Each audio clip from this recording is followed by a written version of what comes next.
Yes, sir. Yes, yes. Oh, hold on here. Breaking news.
Welcome to the Tulsa Music Stream.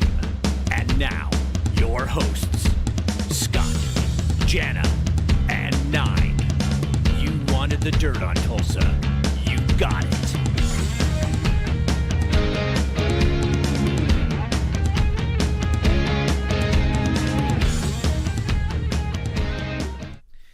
Hey everyone, we are back. This is the Tulsa Music Stream. We've taken a little summer break, and that way we can Worked on our tans. enjoy the sun and get in our pool and do all those nice things. You know, we didn't want to have to work and through this summer, so this is what we're back anyway. Hello.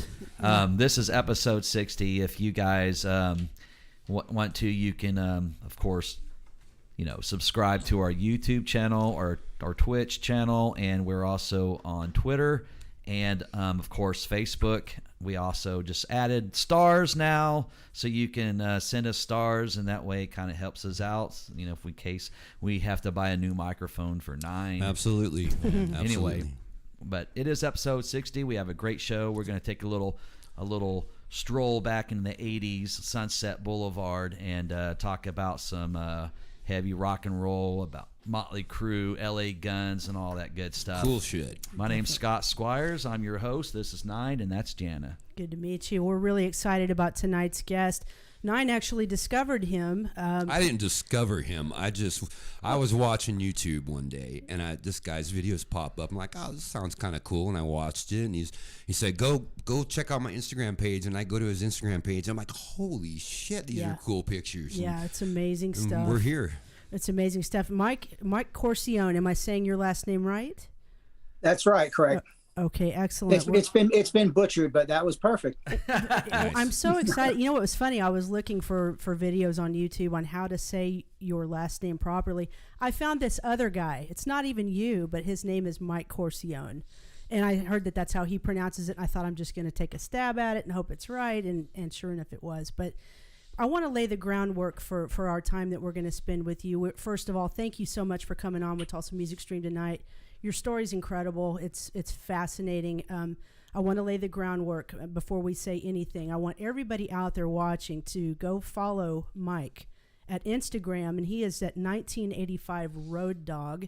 You will find a treasure trove of pictures from back in the day that you will not believe. Pictures that you would not get in Hit Parader and Circus Magazine and Metal Edge. I mean, they're not, you know. It's true. Candid. They're very candid. So besides the Instagram page that you need to follow at 1985 Road Dog, we need you guys to go subscribe to his YouTube channel, which is called Before I Forget. And there are numerous videos on there where Mike explains the stories behind the pictures.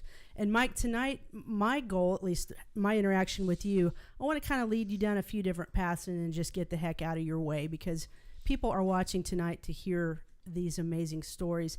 If you don't mind, I want to start kind of at the beginning. I've watched numerous of your videos, and I know that you got your start kind of in this crazy music business as a DJ. At a very young age, you DJ'd a high school dance.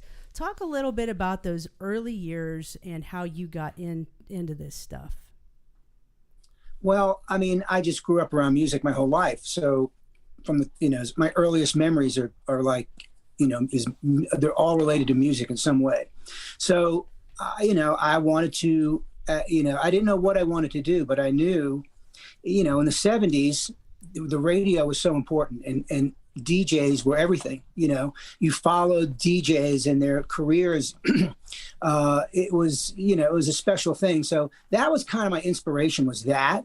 But I never wanted to be the guy talking on the mic on the radio. I wanted to play records. So it was really didn't exist too much until the disco days. Right.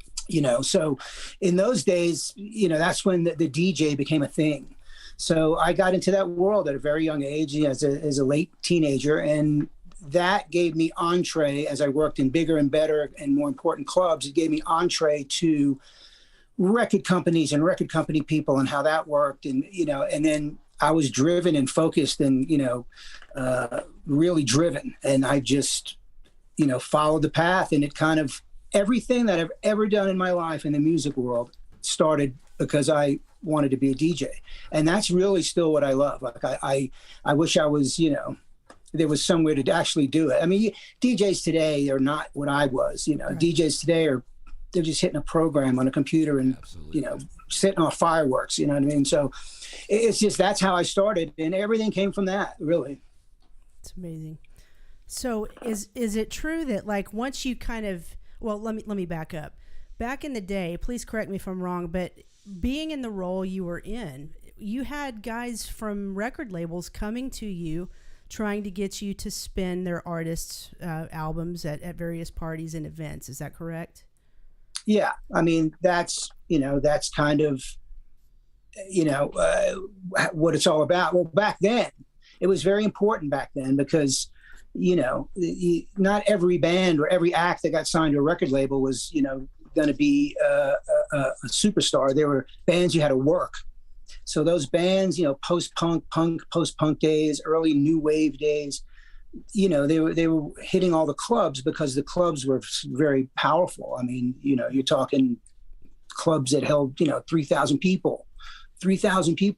So it was just, it meant a lot more then. Right. Today it would never, no one, it could never exist like that today. It's just, it's a different world. But then, yes, record company people would come and say, hey, play this record for me. And you just, you connected with people, you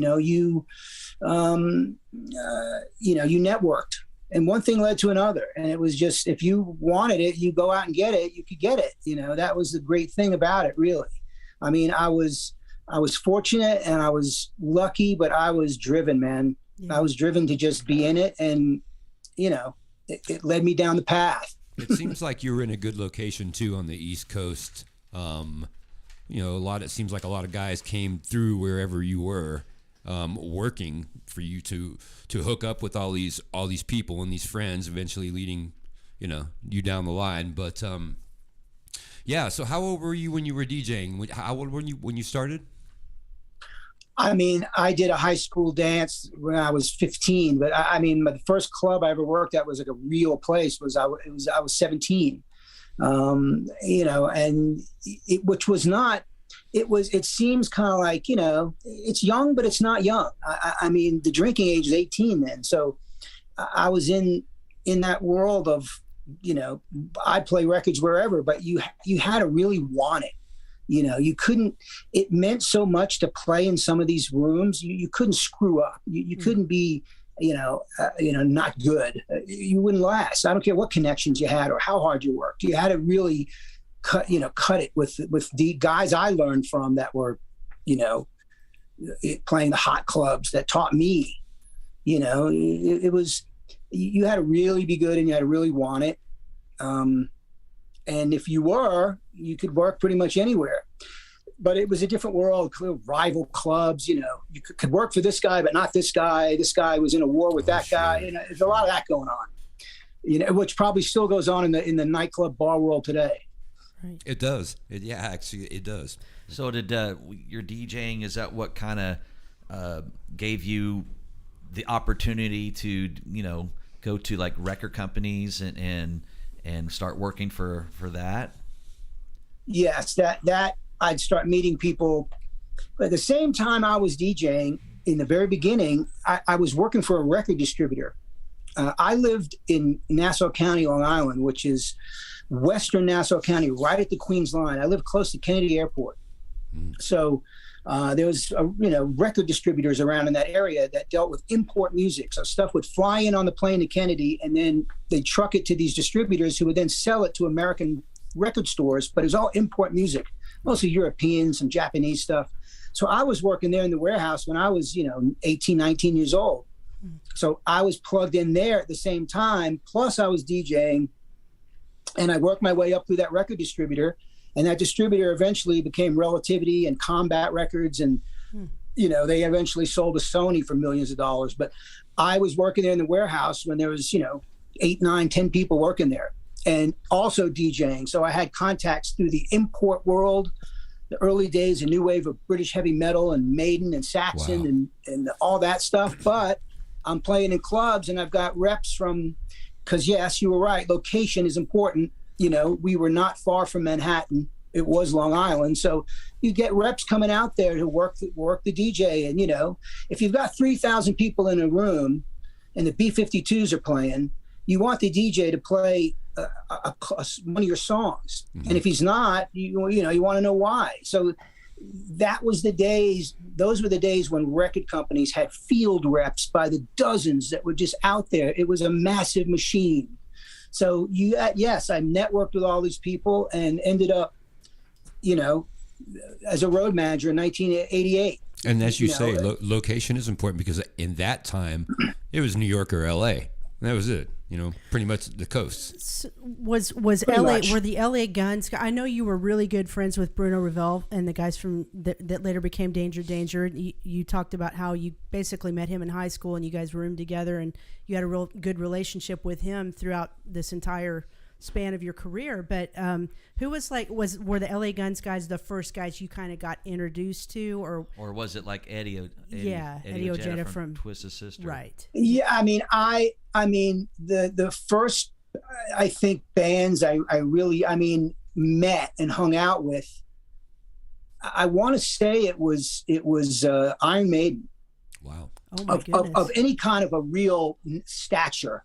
Do you know what I mean? Like there were other things that you'd meet some band from England that never went anywhere and whatever. But Maiden, I hooked up with them because I was working at this record distributor and I was getting all this import music and I started a little fanzine. It was only one issue. This fanzine is unbelievable, but I made a fanzine and I put Iron Maiden on the cover with the new Killers album. Somehow it got to the Iron Maiden's manager, who got in touch with me because I mailed it from the record distributor. So he got in touch with me there, said, hey, we're coming to America. We're going to be opening for Judas Priest. I knew the guy at Zigzag Records, which is a big heavy metal store in Brooklyn. Wow. And I helped set up an Iron Maiden in-store record signing. Met Paul Di'Anno right away, hung out with those guys. That's the first band I really hung with and felt like I had an impact of some sort beyond, I helped set up that in-store. And they contacted me because I made this little fanzine. So it was cool. And then, you just go from there. Bruno and Steve, the Danger guys, I've known Bruno since I'm 17. We went to 1 million bars and 1 million clubs and saw 1 million bands. We saw Twisted Sister 1 million times back in the club days when they were really good. Yeah. And eventually, Bruno was playing in some bands. He was in a big cover band on Long Island that, again, it was a different world. So cover bands were big still, hanging in there. But Bruno was in a band that did all new wave. And at the same time, we're going to see and hang with Mötley. This is like 84, 85. Right. Bruno, after, I think it was 85, Bruno played with Michael Bolton. When Michael Bolton was like a rock guy. He made a really cool, hard rock, well-produced metal rock record called Everybody's Crazy. And Bruno played on that tour. He played bass. Well, hell, Michael Bolton played harder rock when he had Bruce Kulick playing guitar for him and Blackjack. And so, he came from a harder I guess background than he ended up getting famous for. Didn't Kiss get Michael Bolton's producer for Crazy Nights? I don't know. I think Michael Bolton co-wrote a song with him or something. But anyway. Yeah, they were, you know, I remember Bruno telling me when he was rehearsing with Michael Bolton for that Everybody's Crazy tour, which wasn't a long tour. He said Paul Stanley was down there at the studio a lot and he was talking to Paul, but they were all tight and wrote together. Michael Bolton was part of that kind of New York scene. You know, he's, I don't know where he was from originally, but I know when I met him, he was living in Connecticut. So he was part of that kind of New York, East Coast, completely different from the West Coast. Right. That was the thing too, that the two scenes were, you know, East Coast and West Coast. Yeah, it was all big one, you know, mishmashed some people, but it was different style, different scenes, man. Absolutely. The LA thing was totally different from the New York guys. It was just, it was totally black and white. Yep. Did they like each other, or was there a lot of animosity between the sides? Nah, everybody was pretty cool. I mean, I remember everybody hanging out and getting drunk and wasted, and that's all you did. And it, you know, hey, it's so and so from, you know, Great White. You know, it just it just went on all the time. A lot of the New Yorkers relocated to L.A. I mean, you got Blackie Lawless and I mean, even Kelly Nichols, Rick Fox. Yeah. You know, I think all those guys. Well, I don't know about Kelly, but I think Rick Fox followed Blackie out there initially, but Right. but Kelly went out there, I think the first time in like, you know, 84, 85, and just fell in love with it. And you know, Kelly, you know, we were all Mötley fans, man. We were hardcore Mötley Crüe fans, and that is really set Kelly on his destiny to go west and end up in LA Guns. But is that why you followed as well? No, I was when I met those guys in LA Guns, I was working for Relativity Records, which was the in-house label of the record distributor I worked for. So Relativity at the time was getting big. I mean, you know, we had a lot of college radio stuff that was really big. We had Joe Satriani, Surfing with the Alien.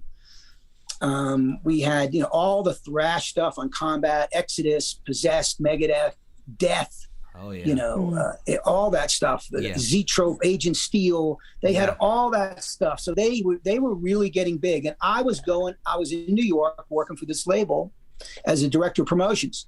I was going out to LA like, I don't know, once a month. And at some point in early 1987, I connected with Kelly Nichols again because he had left New York. He was in Faster Pussycat for a minute, got in that bad motorcycle accident, and then he went back to New York. And then Tracy Guns called him and said, come be in LA Guns. And Kelly was still on crutches. And that's when I reconnected with Kelly out there, 87. I met Mick and Tracy and all the guys in 87. Every time I went out there, every month, we connected and we had a great time. And then at the end of the year, they asked me to come be their road manager because there were, you know, the first records coming out and they're going on tour. And I was, you know, kind of tired of working for this record label. And I said, you got it. And that was it. Well, so that kind of brings. So after watching some of your stuff, then I saw where you were talking about you were LA Guns manager at a certain time, and I was like, wait a minute. And so I just checked. I think what I saw was you had posted the tour itinerary for that tour, the dates or the cities and stuff. And I was like, hey, that's when we opened for them. I mean, I was a 17-year-old kid at that point, and their album had just come out, their first album, and we loved it. It was all black, the hair was all jet black, and that's what we were into. And then I don't even remember how we got the show. I guess someone's just like, you guys want to open for LA Guns at the Cain's Ballroom? Hell yes, we do. And and you ended up being their tour manager at that time. So we unknowingly our paths crossed, which was amazing. But when you contacted me and we were talking, I'm like, that's so cool. You had pictures from that. Pictures, I do. Yeah. And I was like, wow, that's cool because, you know, if you don't know, there's not many legendary rooms left, you know. Is Cain's Ballroom still there? Cain's Ballroom is still active, and concerts are. Now listen up, Tulsa, because here's a East Coaster that knows all about the Cain's. So go ahead. Yeah, that. Listen, I've been all over this country in every bar, club in the world. In the country. Kane's Ballroom is one of the most legendary rooms there is. So there's not many left, man. They're all getting torn down. They're all disappearing. So I talked to you about the Sex Pistols. You told me you had seen them on that tour, right? Their U.S. Yes. tour? Right. Yes. That's when, when I was working for LA Guns and we were playing at Kane's Ballroom in Tulsa, half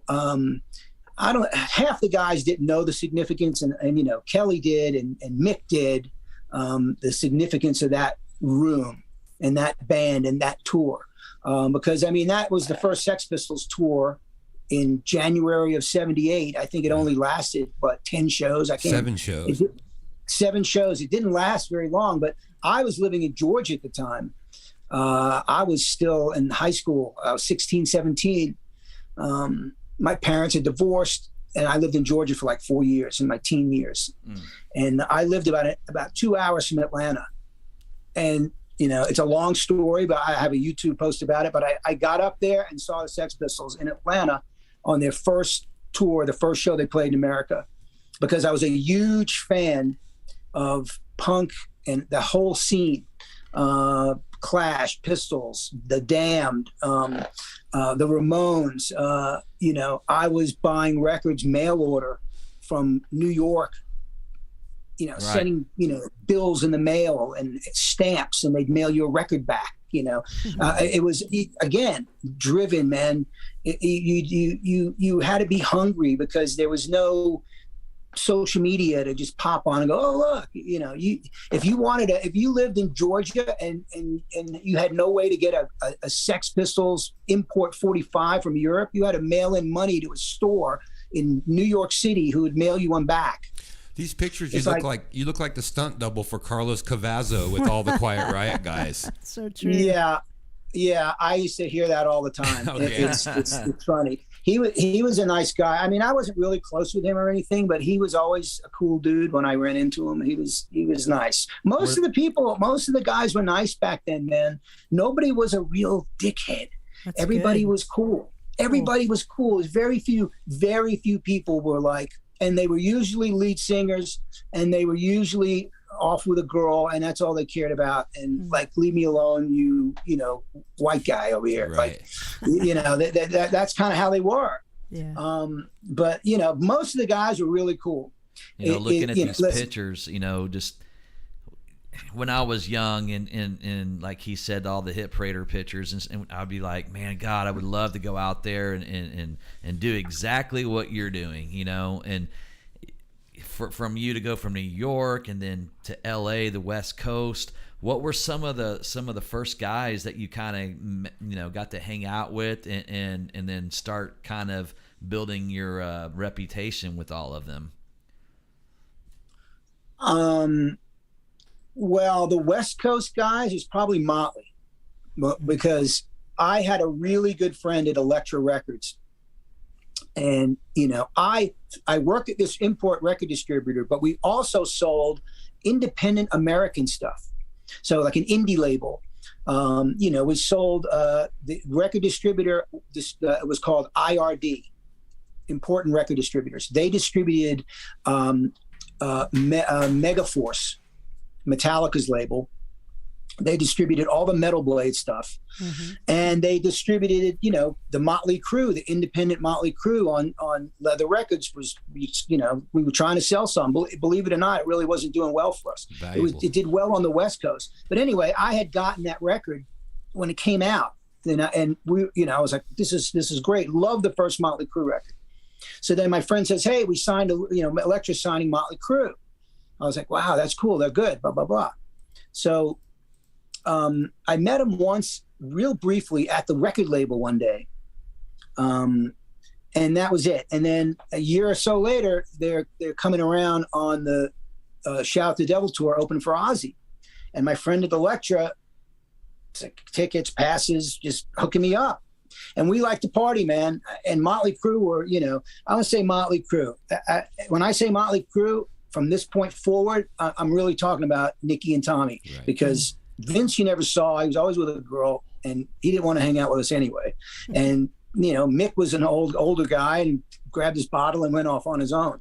Right. But, that's how we hooked up with them in the Shout at the Devil days, when they were crazy and young and really open. And, a lot of the pictures, the crazy pictures from New Haven on that Shout at the Devil tour, there was literally, we walked backstage into this room and there was like the guys who just sitting there by themselves.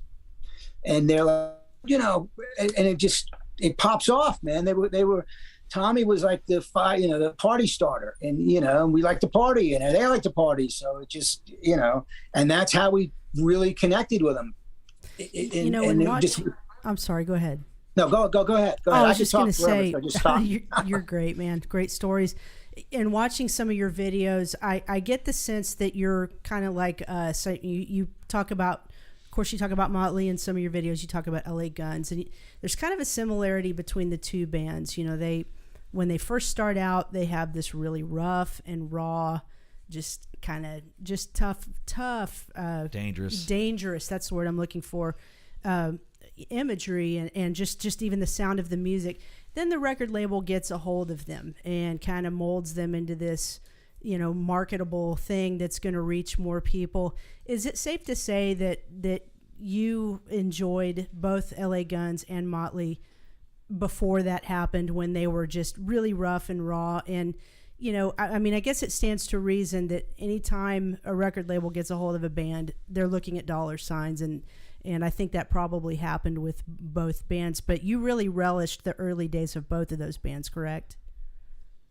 Yes. There's every band has their golden period. For Mötley Crüe, the difference there between those two bands is Mötley Crüe, what you saw is what you got.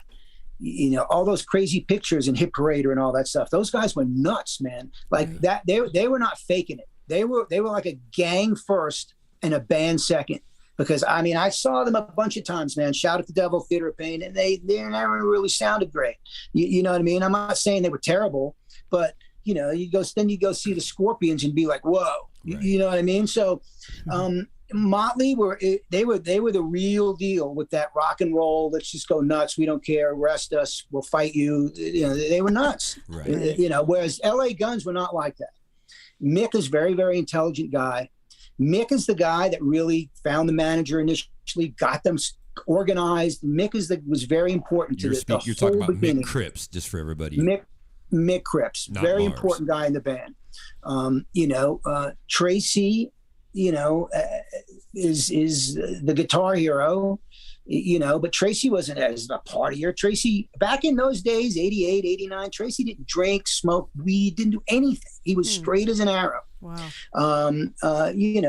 Kelly, Kelly's a stoner and likes to drink a little beer and, wasn't nuts. And Phil Lewis was a little older and had been in Girl, and he was like, knew how to handle it all in a way.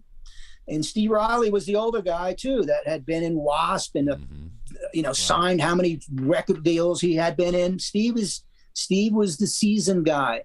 They weren't like that, but yes, the to me, LA Guns is the first album, period, and that's me.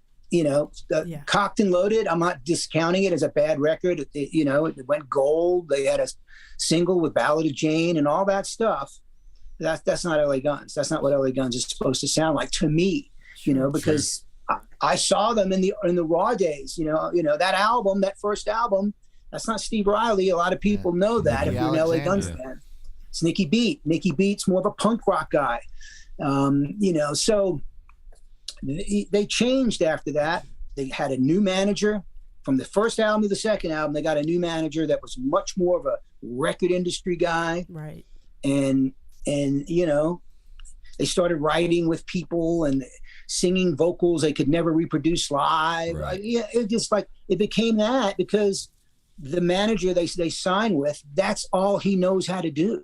Mm-hmm. The guy that stuck with them through the early days and got them their record deal was like another member of the band. He kind of didn't know the industry as much, but he was good for the band for the long haul.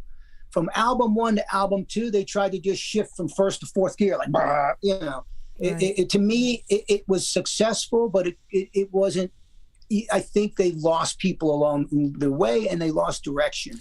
Well, a lot of bands become more polished, if their first album, whatever, comes out, and it's, of course, everybody loves it, and the record company sees dollar signs, everything becomes more polished. Always. And happens every time, it seems like. But you said in one of your videos, you said when you saw them on the Theater of Pain tour, to you it felt like a Vegas show. It was, bigger and all this, and it just wasn't as dangerous.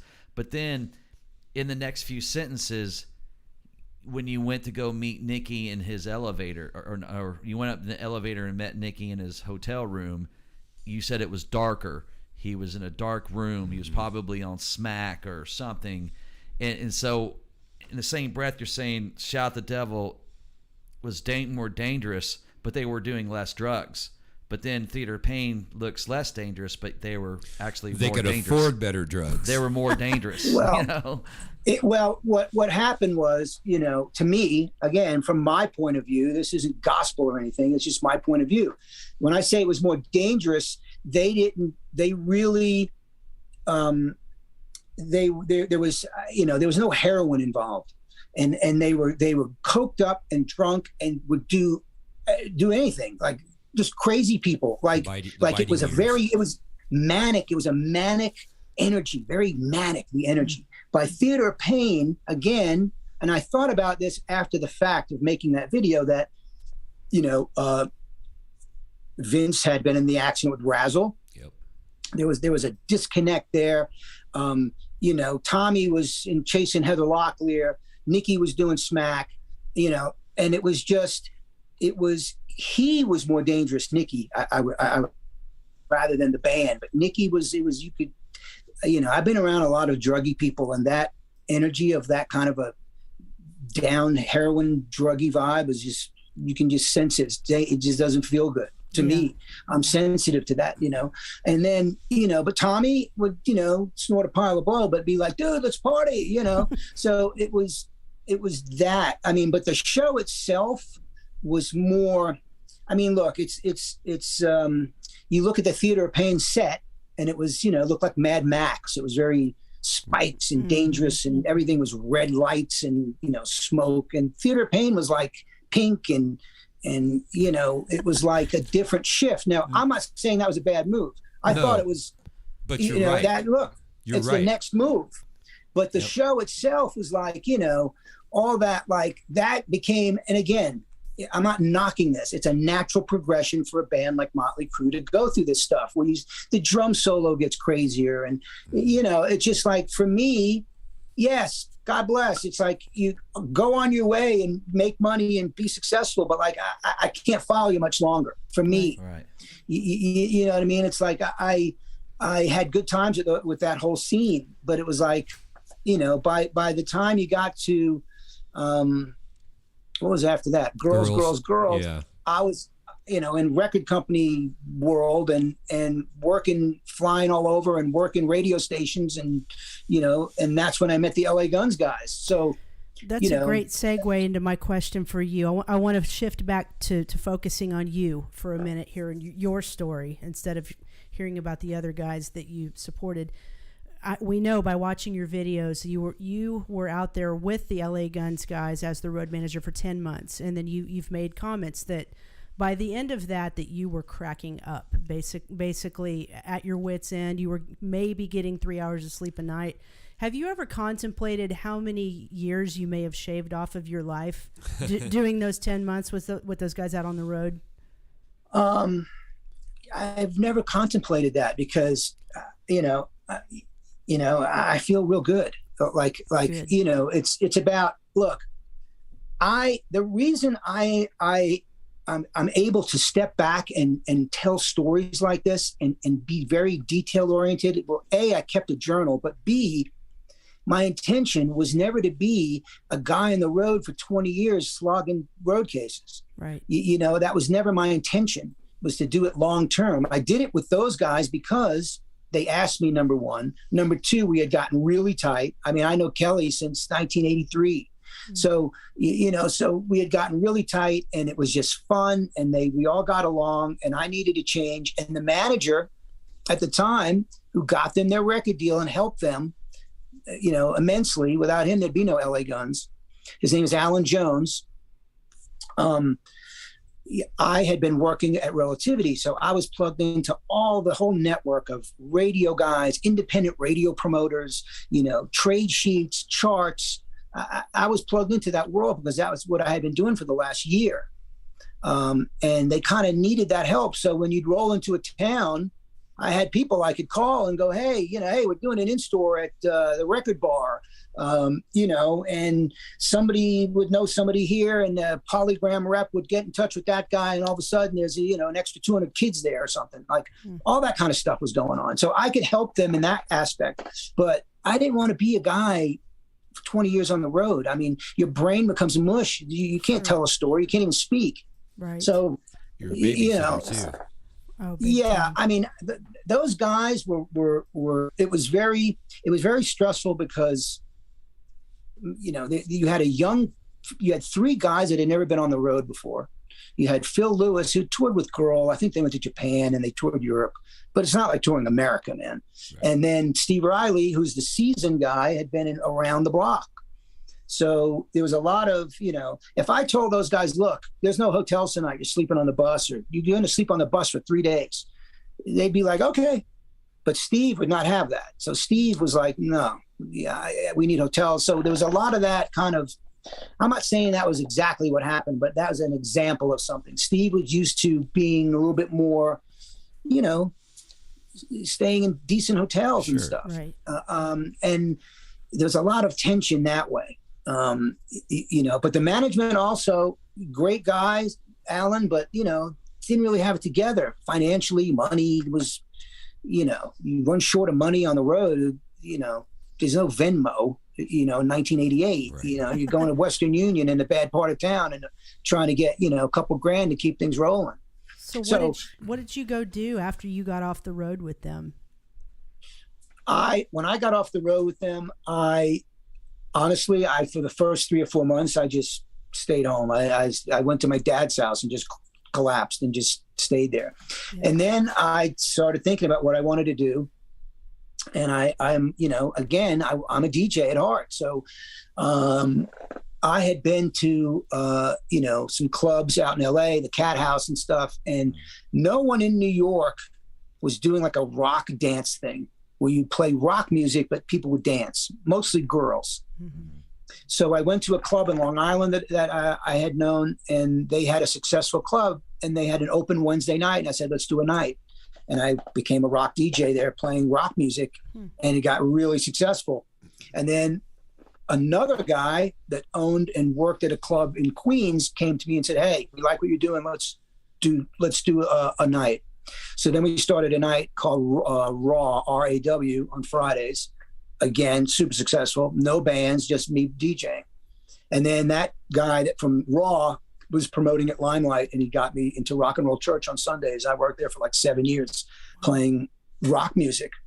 But during that time, I did a lot of other stuff as well. I had some independent promotion things I was doing, indie work for some labels, and I was managing a local band for a while, and I was DJing all this time. And that's where I went after. But at the same time, LA Guns are back around in '89 on Cocked and Loaded. And they call me, and Mick says, hey, man, we hate our road manager. Like, you got to come hang out with us, And I'm like, what? He's like, yeah. He goes, just come hang out. And you stay with me in my room and just, because this guy, again, he was from the new management, and he, wasn't a bad guy. They were used to me. I mean, I took care of those guys. Sure. I got LA Guns and some of those guys out of bad jams, just let me say. So they know I took care of them royally. So, how much consideration went in to, thinking about sharing all these pictures and all these stories, like, oh shit, this guy's going to be pissed if he sees it, or this guy's going to, how much consideration went into it? The story. I mean, I thought about it. I mean, as far as Mötley Crüe goes, they wrote the book, The Dirt. They have the movie. When you snort and blow off a girl's, ass, you know, and showing yourself with needles hanging out of your arm. I mean, this is pretty tame. Yeah. So, I mean, some of the guys, you know, I mean, again, these are, I have pictures that I would never post. Do you know what I mean? Like there's just pictures you can never post, you know, and, so I won't, and not all of them are what you think. Sometimes it's like, man, he would kill me if I posted his picture. I mean, he doesn't look good or whatever. Right. So I pull back, but listen, man, we're all slaves to the social media, and it's like everything's off the table. It's like, you know, again, you know, I say in some of my videos, I don't glorify this stuff. I'm not trying to, you know, it's like, look, I'm telling stories, man. I started this journey because I had written a script about my life as a DJ in a mafia-run nightclub on Long Island. Wow. I have a script that I've written for a while ago. So then during COVID, I had written a bunch of stuff over the years, different pieces, and I started putting together over COVID because I was grounded, man. I couldn't work. So, you know, I was in the hospitality business. So I couldn't work. So I just started writing and writing and writing. So I wrote this book, and then I said, you know, I'm going to start posting this stuff. It's like, listen, man, I just want it out there. It's like, there's people that dig it and there's people that don't. And if you don't dig it, don't look at it, don't watch it. But if you dig it, it's like, this is, you know, I didn't have anything like this when I was, you know, 17, 18, you know, you stayed up to 1 o'clock in the morning on Friday nights to watch Midnight Special, right. You know, and hopefully you'd see something cool, you know, or you'd have to run down to the store and, you know, pick up a new magazine just to see what the hell's going on. So right. It's like, I'm very encouraged. People have sent me messages and stuff like, and again, I'm not doing this for self-glorification. I have a lot of stuff I've written. I'm working on a treatment for a TV series kind of thing. And again, no one's banging on my door to buy this stuff, but I'm writing it and I'm leaving it. And if it never gets done, you know, somebody will get it and do something with it, or they won't. Hey, I've seen the comments. I've seen the comments on Instagram, the pictures, and a lot of people love it. I mean, it's true. I did. Here's the thing: you were doing that, hanging out. You said it was like 84, 85, Mötley Crüe, and him and I were 14, 15 years old, getting ready to go to 7th grade next year. But you know, sitting there staring at that "Shout the Devil" album cover, you know, and the pictures, and so you know, you're a few years older, and you were living those rock and roll dreams that we were here in the Midwest thinking about, you know. Yeah, and I wanted to add as well. You know, you're talking about not glorifying it. I mean, you lived and partied with these guys, and you have these pictures, and you were doing blow and drugs and drink and all this stuff with all these guys. But then there was a time when these guys got much older, much bigger, playing bigger festivals, doing bigger things, and some of them have died. Some of them passed on, like Robin Crosby, like Kevin DeBro, like all these guys that you know were once doing these things with, and then Kevin doesn't wake up because he was doing the same exact thing. Does that ever bother you or, you know, haunt you at all? You know, thinking about hanging out with Robin and things like that, and all that, you know, debauchery. Yeah. I mean, I honestly, no, it doesn't. It never bothered me because, I mean, you know, listen. I've been close to death a few times in my life for many different reasons, different ways. And I'm just saying, you know, I'm still here when my brother's not here, my cousin's not here. There's so many people in my family who are not here because they, you know, again, went too far, took it too far. Those guys and you know, Robin and Kevin DuBrow and these guys, it's like, look, man, that's when you sign the contract, you're signing the deal with the devil. You know, not everybody makes it out. It's like, that's how I look at it. I mean, go back, Brian Jones, Jimi Hendrix, you know, Jim Morrison. I mean, all these people, Young, 27 Club. It's just, it's the myth, you know. Robin liked to party. He liked to, you know, do drugs, you know, but he was the nicest guy. I think out of all of those guys, he was the nicest. He was just the coolest dude. He was like a gentle giant, he was so big. I mean, the guy was what? I don't even know, 6'4". Yes, he was big. Yeah, 6'4", 6'5". He was a big dude. So he didn't have to be wild and loud and speak loudly. He was just like cool and calm. But you knew you never were going to mess around with him. He was did just Vinnie very Vincent gentle. ever let you hang out with him? Did you ever get a picture with Vinnie Vincent? Oh, Vinnie Vincent, man, that guy was listen, that incident with Vinnie Vincent was the last time I was on the road with LA Guns, and that led to that whole period where everybody was just losing their minds, and that's when I was cracking up. That Vinnie Vincent thing was torturous. Again, you know, the ego. Now, I'm not, you know, again, if you don't know the story, we were opening for Vinnie Vincent. That's what he thought, but it was supposed to be a co-headline tour. Right. Yeah. So you get equal billing, equal stage space, equal, you know, the size of your name and the advertising has got to be the same, all this stuff. So that was the deal. So he, you know, he thought, I've never had any real respect for that guy ever, even when he was in Kiss, you know, for like, you know, he thought he was still in Kiss when he was playing, you know, Harpo's in Detroit. Right. You know what I mean? So it was just very torturous. I mean, he was very unreasonable. His road manager was unreasonable. It was just horrendous. And the LA Guns guys are like, screw this guy, man.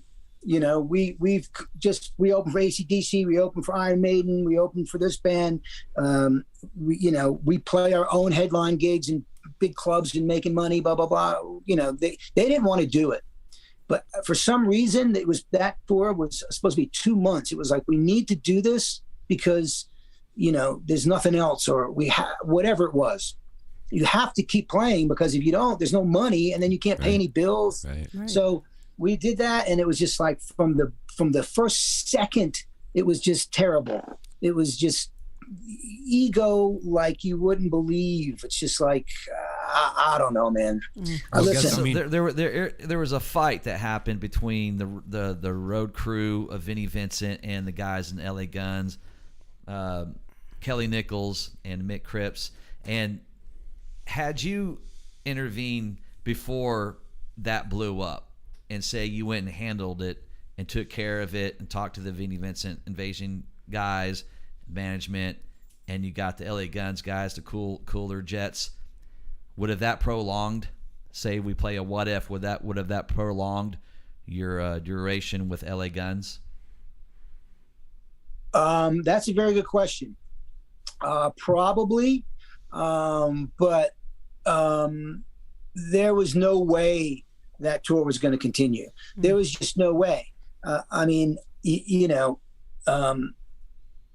Kelly and Mick they're not having it. Steve, well, it really was Steve. The biggest issue of the entire thing was the friggin' drum riser, which is always the issue. It's always the drum riser. I don't care where or what, where. So there was the drum riser. We couldn't use the drum riser. You're not telling Steve Riley he's playing on the floor. Right. At this point in their career, when they're, you know, I mean, you're not telling him he's playing on the floor in front of Vinnie Vincent with a pink wig. You're not telling him that. Right. So, you know, and Steve's from Boston, man. He's a tough dude. Steve's older. I mean, you know, he was like, you know, hey, listen, bro, that ain't happening, you know? And I'm like, exactly. I mean, I have to back those guys up, my guys. It's like, Steve was like, you know, listen, Steve, because of his age and experience and business experience, he was the business guy, really. He's the guy that talked to the management more and all this kind of stuff. And he kind of like, you know, he would put his foot down about certain things, and Mick would put his foot down. Nothing went on unless Mick agreed. So, you know, it was just like, by this point, you have to understand, 3 shows, amps cutting out, PA cutting out, lights going out, stuff missing. This went on for 3 days. Jeez. And then you're telling Steve Riley, you got to play on the floor. Mm-mm. And then it wasn't gonna end good. And again, we had been on the road. This is July sometime. We had been on the road hardcore since January 1st. So everybody was also burnt and tired and like, wait a minute, we just came off the road opening for Iron Maiden, blah, blah, blah, and the arenas sold out. We got to put up with this shit now? Yeah. Like, they're like, you know, and the final straw was they left me stranded out in the middle of the woods in Michigan somewhere. I had the band was just furious. So it was really bad. I've not encountered many people like Vinnie Vincent ever in this business. Complete, just the guy thought he was Robert Plant, Mick Jagger, and Jimmy Page all rolled into one. You know what I mean? Like that kind of, you could just see it. He had that. And we all know what happened because his own band thought the same thing and went and formed Slaughter. So. Yeah, those guys were kind of cool. They were just trying to stay out of it. They were like, you know.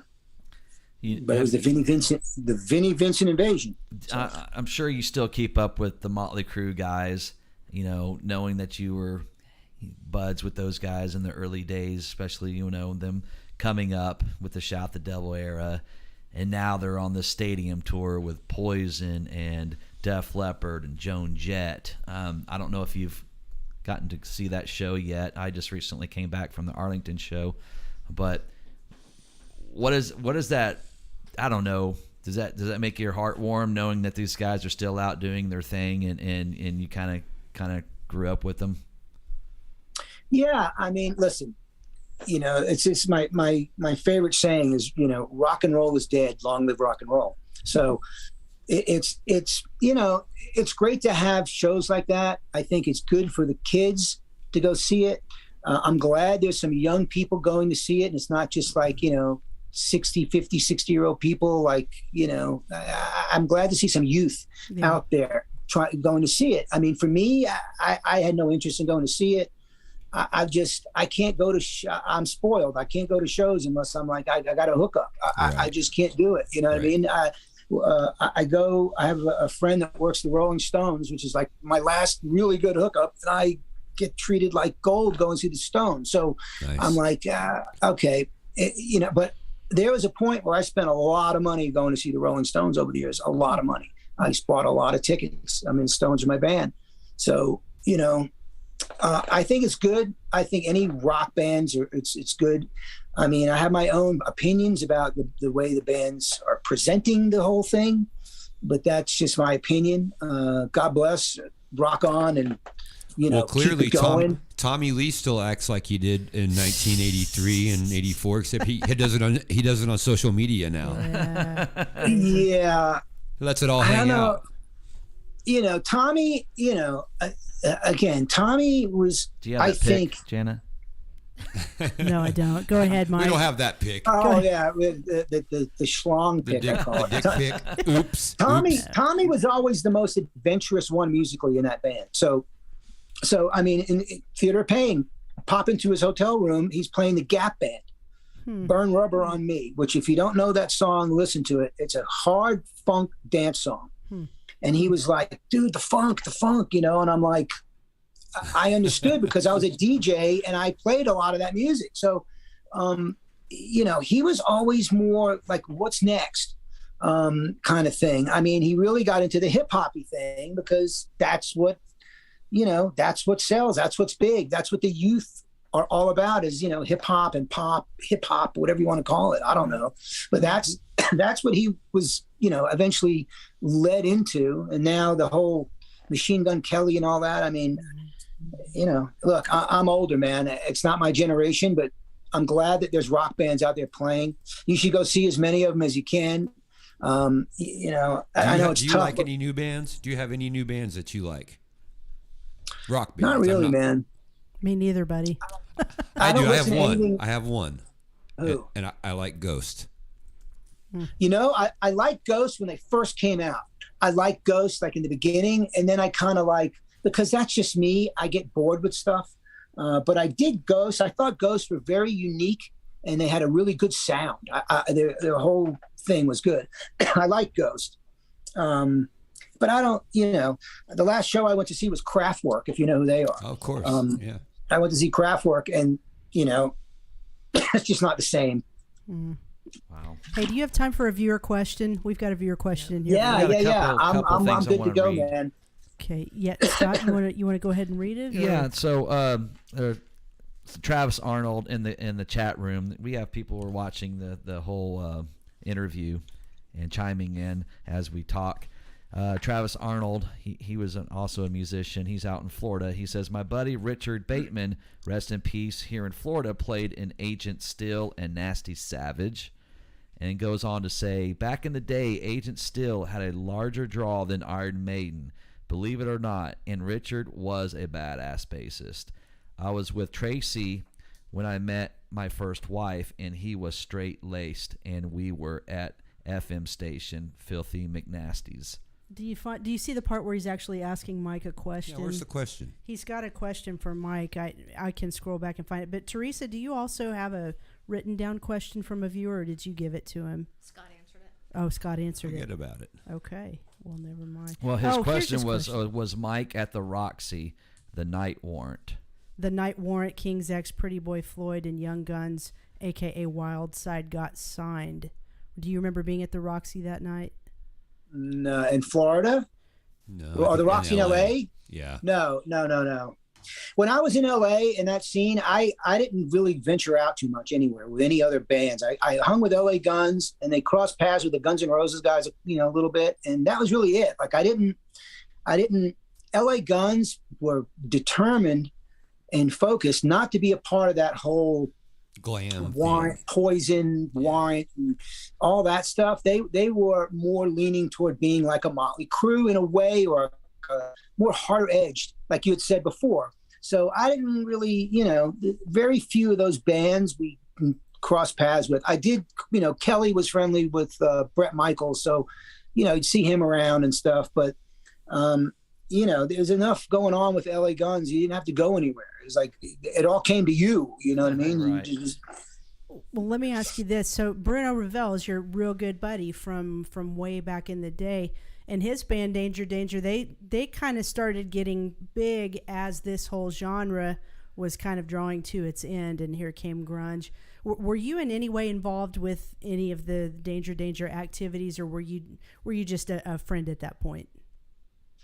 yeah, I had no dealings with them in any kind of creative or official capacity. We were just friends. Bruno,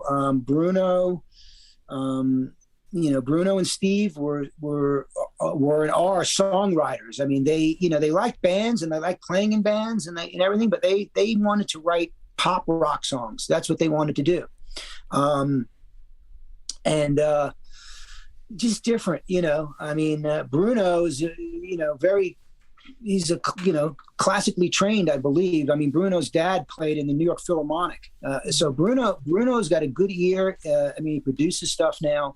But it was very precise, about songs and production, different from Kelly. And Kelly's more of a Nikki Sixx kind of a guy, so it just, both of those guys are kind of coming up at the same time, and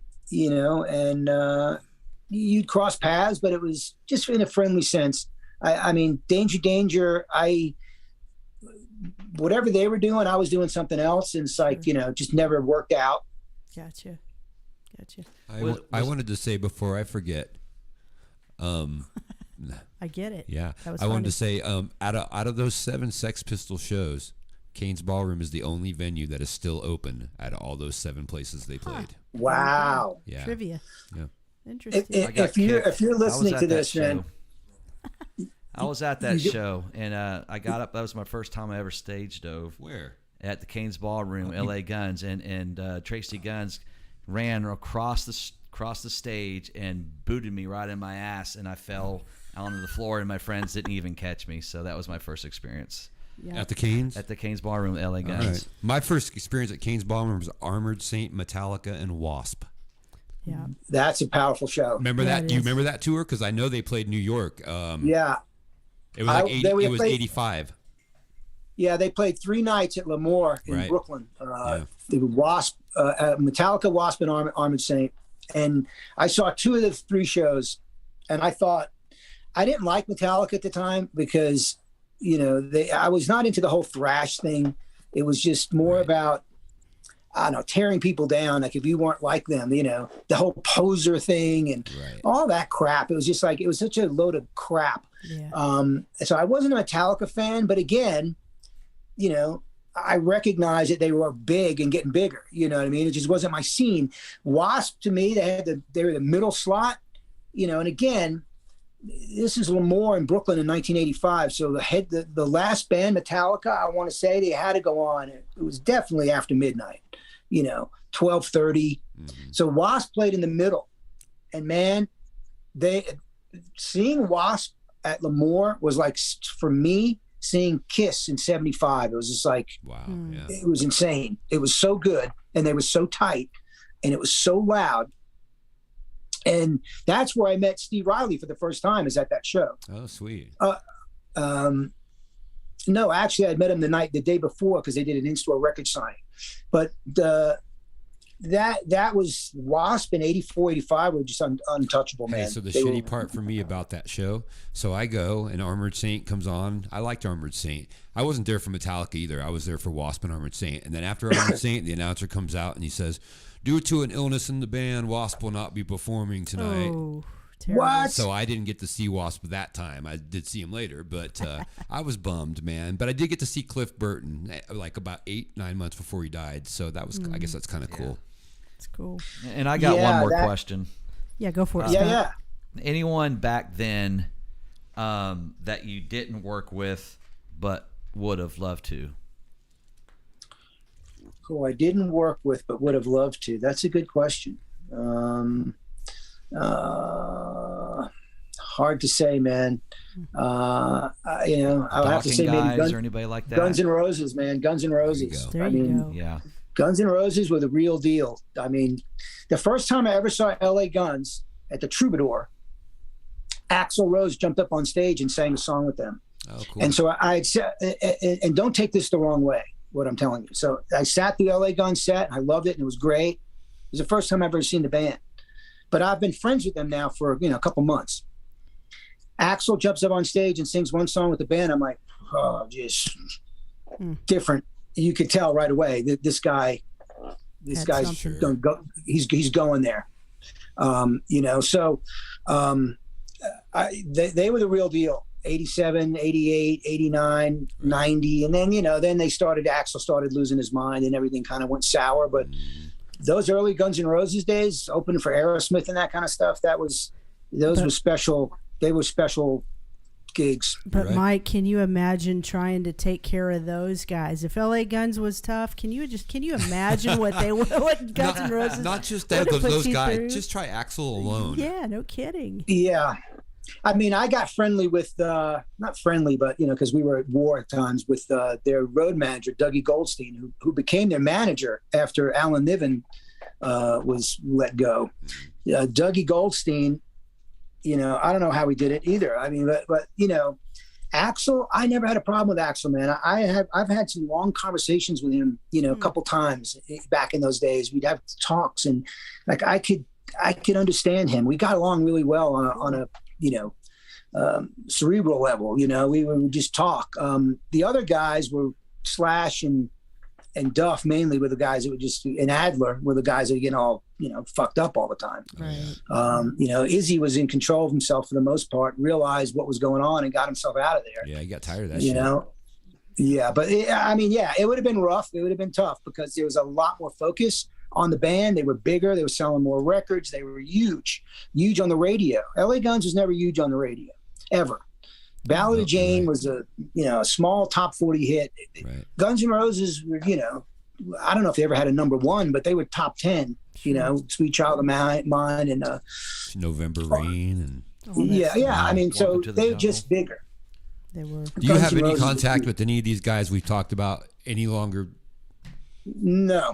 The only person I really talk to regularly is Mick Cripps. Mick and I have been tight from day one, and we we laugh and talk and text, and Mick's great. He's still playing music. He's he works like a regular job like everybody, but he still plays music and he does some cool stuff. So but everybody else, I mean, it's not like I'm not talking to anybody. I mean, I haven't spoken to Bruno in a long time. I haven't spoken to some people in years, but yeah. Do you have any beef with anyone? No. Okay. I'm a different person, man. I forgive and let go, and I don't hold on to shit. I move on, and it's the world's changed, man. Yep. Life's too short. You're right, man. Let go of your grudges and be happy. Amen. So you got a book now. So I know you've written a book. So when are we gonna be able to read this book? It's like getting a record deal. You have to submit it to publishers and publishing houses, and people like it or they don't even care. They don't look at it. It's the same old story. So I've been looking into self-publishing, more of a, not like an Amazon thing, but like, putting some cash into it and printing some hardcover books and selling them and getting them distributed and stuff. So I'm looking into that because the printed word is also, it's like the record business, it's kind of going away. People read books, but Kindles and, so I'm an old school book guy, man. I've loved books since I'm a child. So I'll have a book one day. It'll probably be self-published at this point, but I'm going to make a nice hardcover book and, we'll see what happens. But well, this is the writing. Go ahead. Sorry.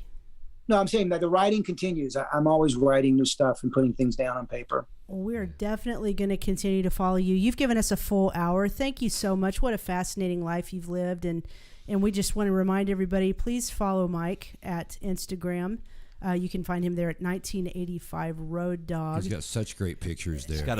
He has a book hopefully coming out soon. We just talked about that. Yep. Yeah, and remember to subscribe to his YouTube channel. He's got videos coming out there regularly, and that YouTube channel is called Before I Forget. Sir, do you have any closing words for us before we cut you loose for the night? Well, if you can't find the YouTube, there's Before I Forget is apparently a popular name. So if you go to my 1985 Road Dog Instagram, there's links there to the YouTube. You can get off my bio page. But I just want to say thanks for inviting me on and caring and giving a shit. And I mean, it's something that is good for my soul to talk about this stuff, because I just want to leave it. As I get older, man, I just want to leave things for people to be like, okay, cool, that happened, Oh. Well, dude, when I saw your stuff, I related immediately to it. I think you're probably 5-6 years older than me, but I related immediately to it. I was like, holy shit, this guy's got killer content, man. It's amazing. So much respect to you. Totally. Thank you, guys. I appreciate it, man. And good luck with everything, and keep on keeping on. No one else has done it. We got to do it. Thank you. Absolutely. All right, Stay man. in touch, and we'll help promote that book when it does come out. All right. Absolutely. Thank you so much. You bet. Have a great night, Mike. Take See care. You too. Thank you, my friend. Bye-bye. Bye-bye. There you go. Very cool story. Yeah. What a nice guy. Stories. I mean, just a book full, and that's why he needs to write that book. And get Seriously, it out check out his published. pictures. His pictures are killer. What a nice dude, man. Yeah. He's Check been him out. great. Everybody, give him some love. Give him some hearts. Go follow him. Give him some stars if you want. Give us some YouTube views. So we're a little bit over our. I mean, not that we have to stay on an hour, but we try to usually limit our show to about an hour because we got more people now than we ever had, but you like ever. So we can just keep talking forever. So let's just real quick. Let's first of all, Teresa, you want to come on camera and say hello to your. I want to say thanks to everyone for sending us all those stars. I appreciate it. I'm going to name them off. Tracy Long, thank you for the 200. Anne Marie. Thank you for sending us. Stacy, thank you for sending the 200. Doug Weber, awesome. Thank you, dude. Wow. Scott Squires, you were great by sending those 200 yourself. Angie K, thank you. 50 also sent by Scott Squires. Thank you, dude. Get the fuck Stop out. paying yourself, dude. We got a couple followers with your name, dude. Well, they give you a free 200 stars. So if you get on there on your own, you can just send the 200, and it helps us. So like she can send 200, you can send 200, and you can. I'm not sending you guys anything. Right. It's free. It's not. It's not going to cost you a dime. Okay. It just helps us. You scratch my back, I'll scratch yours. Jason Fritz, thanks for sending your 99. Thanks, buddy. Loof balloons, and I appreciate everyone for being in the chat room. And oh wow, yeah, Bernadette, thank you for sending your 99. Thank you. Appreciate Man, that. we're gonna have to do something special for you guys, like maybe do another episode. Right. We can do that. We'll be back in an hour with the second part. I'm just kidding. So let's talk about that. Did you learn anything today, Teresa? That's Trina. Now talking to that mic, you got it. Like pretend like you're just on it, girl. Did I learn anything today? Yeah. What'd you learn From Mike? from anything, Yeah. From Mike or from the stories or he from told. Scott, Or just a lesson you might have learned outside today in life. I learned that he said good question to me twice. You had 2 good questions Yeah, as you far as did. he was Yeah. concerned. I was keeping score. Yeah. Yeah, Nice Thank you job. for keeping score. absolutely. It was a noisy show. There was lots of drops of stuff. Well, the wind, the fan blew my paper Scott down. was dropping all of that. Well, is that the what it fan was? the fan just blew it off, you're fine. and then I also We're had rusty. a pair of glasses that But fell. you guys didn't let Teresa answer if she learned anything. Did you learn anything, or not really? No, It's No, I didn't. no. good. I didn't either. Well, I did. But I watched a lot of his videos too. Yeah. Well, that's true. Actually, you So know what? I learned we- a lot from Mike. I did. We did the research. Yeah. I like his stories. They're Yeah. He's a good dude. yeah. I wanted to talk about the mud wrestling story, but we ran out of time. Well, they just need to go to his Before I Forget YouTube channel to check that out. Let's give Yes, a they quick shout out to the sponsors. DEB Concerts, man, those guys are pumped and ready for Rocklahoma. They are getting the big truck out there. The DEB concert stage is ready for some rock and roll out at Rocklahoma. and what a show, a sold out show at the BOK that Oh, they put on. way to right? go, Doug. LA Guns, Tom Kiefer, and Poison. So amazing. Way to go. So check out debconcerts.com for all the fun stuff coming up. Okie PC, Dustin Little has stuck with us Through thick and through thin. thick Thank and, you, Dustin. and through a big long summer break. Thank you, Dustin. Check out okiepc.com for practical technology and networking services for Oklahoma's local business community. Call 918-640-0892 or email Dustin at okiepc.com. Shout out to Psychomo Filmworks. We're still loving that new intro. If you need a video for your band or your business, email psychomo@gmail.com.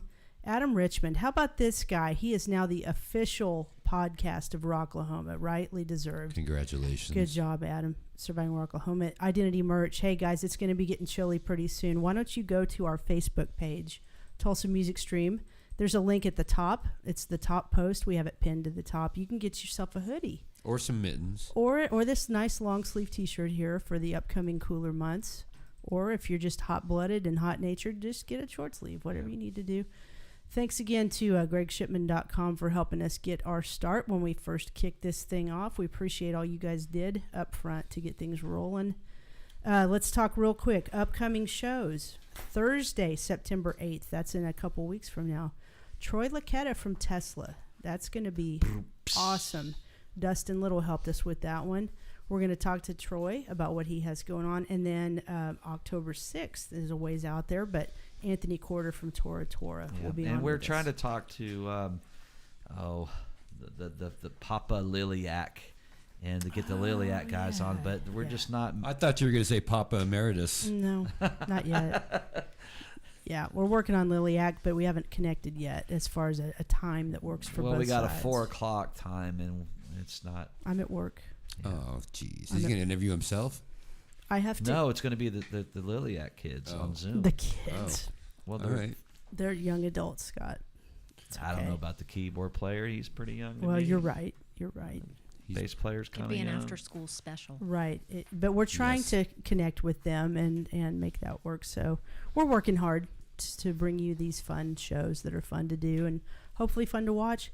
We do want to also send our thoughts and love and condolences to the family and friends of Greg Gash, who passed away. Unfortunately, he was loved by many, and you guys, did you check out his band Amethyst when you all were young? When I was 16, I heard that his band needed a bass player, so actually Teresa Gaddy took me in her white Camaro to some club on Lewis, which I learned later was Illusions, and I went in there and I auditioned for Greg's band. But I was young and I didn't have much experience, and of course I wasn't even really supposed to be in the bars, so they didn't use me. But later in life I teased him about it. He'd come see us play and be like, "Yeah, Should have used you then, huh? I said, yep. Well, don't feel bad because I missed out on a gig because I was a girl one time. But hey, so it happens. rest in peace, Greg. Thank you Yeah. for letting me come. Thanks Yeah. for that opportunity when I was a Yeah. young kid. I remember one time I didn't get a gig because I had a dong. Oh, no shit, huh? Yeah. Horrible. Those You mean girls like- in Kitty didn't want you, did they? I felt so bad. Oh, damn, man. Shit. Yeah. Those dongs will get you in trouble, guys. Yeah, they just will. just Ding, ding, keep the wraps ding, on it. Ding, ding, ding, All right. Well, it's 9:12. You probably want to eat some lasagna. I want to go to bed. I do want to eat some lasagna, but you know. Don't get acid indigestion. I know, right? Yeah. Right. All right, guys. We love you guys. We're going to be back on Thursday, September 8th with Troy Licata That's from my Tesla. birthday episode, man, because my birthday's the next day. And happy belated was in the chat room said happy belated birthday Jana, to you, yes. Jana from Thanks so much. who said that? Let me see. everybody. Oh, Travis Arnold did. Oh, thank you, Travis. And let's promote ourselves. Rocket Science is at Lenny's this weekend. DMS is at the Vanguard. Yep. Yeah. If you, and Little, if you come out and see if us. you go see them, then afterwards come see us. Well, I'm going to come see you guys. no, you're No, not. you're not. You'll be. No, you're not. you'll be- hey, why don't we switch? We should. And just mess with people. Why don't you play bass You and know I'll what? come sing for Rocket Science? What we should have done, when you were in at the casino, Silent. that'd been cool if we would have just switched and just didn't tell anybody. Okay. That would have been The old hilarious. switcheroo, huh? Yeah, the promoters would have loved that. They'd be like, "Wait, weren't you here last week?" Who the hell is this? We haven't been on the air so long, we can't get off now. We just want to keep fucking talking. Don't make us sign off, you guys. Anyway, All right. thank you guys. Make sure you share our stream if you haven't already. That way we can have everyone check it out and send us some stars. They give you free 200 stars. Send them. Get on there, please. Is that the most Appreciate you can send us, 200? free? Oh, just free. The first time they give you 200 free. All right, so everybody that sent us free stars, now go back and, well, How many stars can a person buy? Can you buy like as 200? much as you want. Can you buy 200,000 stars if you want? 2,000 bit stars. No, 200,000. Is it? 200,000. Well, when you get stars, you can get 75 stars for 99 cents. Julie Martindale just 235 stars for $2.99, 490 stars for $5.99. And you don't have to give them all out. You can ration them out like you're in, Like split them up between the Don't- three of us? don't like, ration here's your stars. 33 No, for if you you. just want to give like 30 for us, and then there's like another stream like Surviving Rocklahoma or something. You want to give them 30, and then whatever you use them on whatever thing. Inflation. Yeah, but for $49.99 you can get 4,465 stars, and I wouldn't mind if you guys did that. No. Hey, I mean, what Christmas is coming. else is there to spend your money on? But at the top it'll say 200 free, and then you just get your 200, and you can send all 200 to us. It's really cool. I like your way of Good thinking, idea. bud. Yeah, Anyway, we got to go now. we're stars. Have a good night. Okay. We love you guys. See you back here on September 8th with Troy Licata from Tesla. Have a great weekend. Be safe. God bless.